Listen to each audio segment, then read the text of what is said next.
नाजरीन, आज हम 61 जीम्बे दरोड़ा में आए हुए हैं। यहाँ पे एग्रीटेक की वैरायटी रोज़ी F1 लगी थी। November first week of November ये काश्त की गई थी और आज जो है तारीख 22/1/2024। आज हमने तकरीबन इसको 80 डेज़ हो गए और आज हमारा विज़िट था इधर। ये अहद भाई हमारे साथ फार्मर मौजूद है। माशाल्लाह आप देख सकते हैं एग्रीटेक की रोज़ी F1 माशाल्लाह हर लिहाज से एक ज़बरदस्त वैरायटी। इसका कलर, इसकी यूनिफॉर्मिटी और इसकी लेंथ हर लिहाज से माशाल्लाह रोज़ी F1 एक कामयाब तरीन वैरायटी है अगर हम हाइब्रिड की बात करें। अब मैं चाहूँगा कि जो फार्मर हैं वो खुद आपको बताएं कि उन्होंने काश्त की थी और वैरायटी कैसी रही। जी आज भाई, आप ज़रा नाज़रीन को बताएं कि आपने ये वैरायटी लगा, कलर शलर कैसा है, इसका लेंथ कैसी है? लेंथ ठीक है, 2 फुट लेंथ है माशाल्लाह।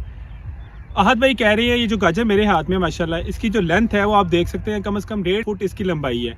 तो कैरेट के अंदर क्या चाहिए आपको? कलर चाहिए, उसकी आपको लेंथ चाहिए और उसका अच्छा रेट चाहिए। और जो ये गाजर है इसको इसकी लैंड होल्डिंग कैपेसिटी कमाल की है।